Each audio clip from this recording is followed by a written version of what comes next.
Yeah, now, Dr. Hernandez, thank you for including the references, and I want my colleagues to listen to what I'm about to ask. In your reference number 7, you speak about how PBMs are paying pharmacies much higher than their acquisition cost, 1,000 times more, but then they potentially claw it back. What I've learned is that the health savings account covers, from Obamacare, covers both the pharmaceutical benefit and the medical benefit. And so the way this is structured, they're really using, theoretically, the PBM, that HSA as a piggy bank to drain from the patient in order to claw back and put more money in their pocket. That is a reasonable scenario of what's happening, correct? So the problem is that the clawback data are confidential. So I understand that. Yeah. No, so it doesn't have to be about the health savings account. It can also be about payments paid out of pocket in cash. So I think the part But either way, one fix of this is if we make the health savings account only for the medical benefit, it would eliminate the incentive to charge a high markup fee relative to the acquisition cost. Whether that's occurring or not, it would eliminate that incentive, and that's something that this committee can do. And we can talk about that more, but. I think Dr. Hernandez wants to respond again. I disagree with you, Senator.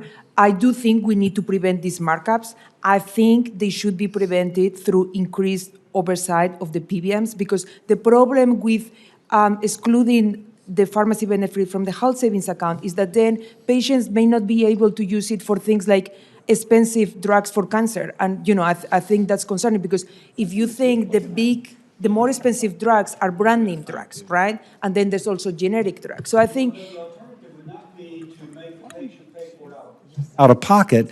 The alternative would be to have it covered under the medical benefit. But the drugs that patients pick in the pharmacy are covered under Part D. There's also like oral expensive drugs. I get that. So let's just talk about that, because it does seem as if the HSA, and this is not Part D, this would be in commercial insurance. The Part D component of this, the HSA component of this, which I think our committee governs HSA, not HELP, needs to be examined, because I actually think that there is a negative incentive in order to use that as a piggy bank. But we can talk about that offline. Dr. Wazinski, one thing in Lafayette, Louisiana, or Youngsville, Louisiana, actually, based on a grant from BARDA, they are making low-cost N95 and sterile gloves. But the cost of that is still not competitive relative to China. Now, I like your thing here, and again, for my colleagues, I think I'm going to highlight on page 7, your third paragraph, that we strengthen sections, and I won't go through it, of the Social Security Act in order to actually increase the amount that CMS reimburses for this acquisition. Can you speak about that? Because in your testimony, you didn't delve into that much. That's right. Thank you for the question. So CMS does have a tool where they are able to step in some cases. It's not it's not at all a tool suited for rewarding reliability, because CMS would have to know who is reliable. But it's a really good tool, for example, that was used with N95 masks, where CMS wanted to reimburse hospitals for purchasing domestic ones. So this could be very much a national security type a scenario where the government decides we need to subsidize certain products.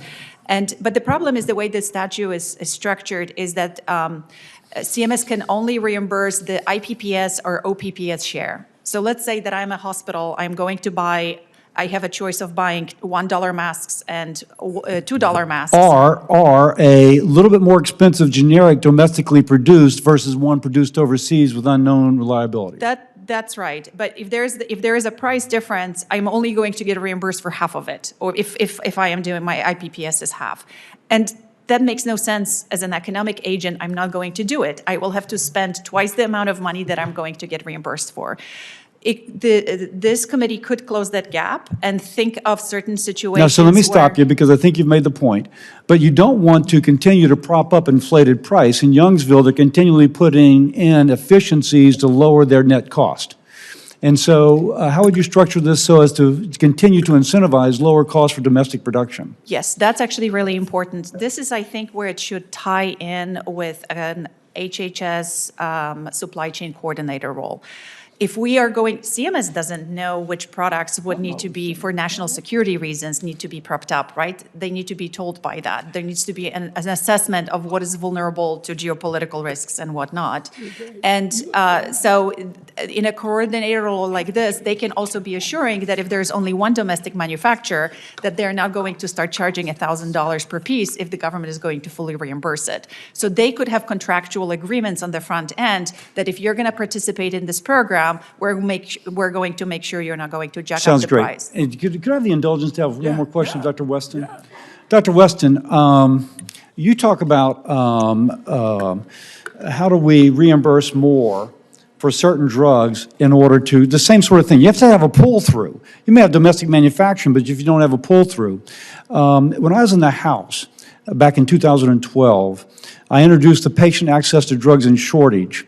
And I changed in my bill and never adopted, the Medicare reimbursement rate for generic injectable products with 3 or fewer active manufacturers from ASP plus 6 to wholesale acquisition cost. And it also exempted generic injectable products with 3 or few active manufacturers from Medicaid rebates and 340B discounts. One of you mentioned 340B discounts may give the purchaser the drug for pennies, which it's hard to believe that that is acquisition cost for an injectable. Any thoughts about my proposed legislation, knowing I've got a pride of authorship, but nonetheless, it seems still like a good way to go?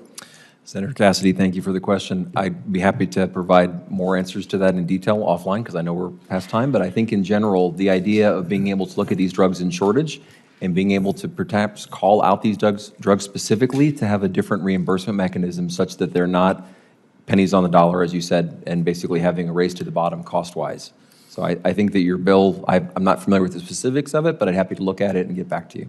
And the question for the record will be for you all is to what degree, if we exempted these drugs from 340B and Medicaid rebates, how that would potentially benefit the overall industry. Is that enough of a market share, and I think it is, that it could actually increase the profit margin to continue production?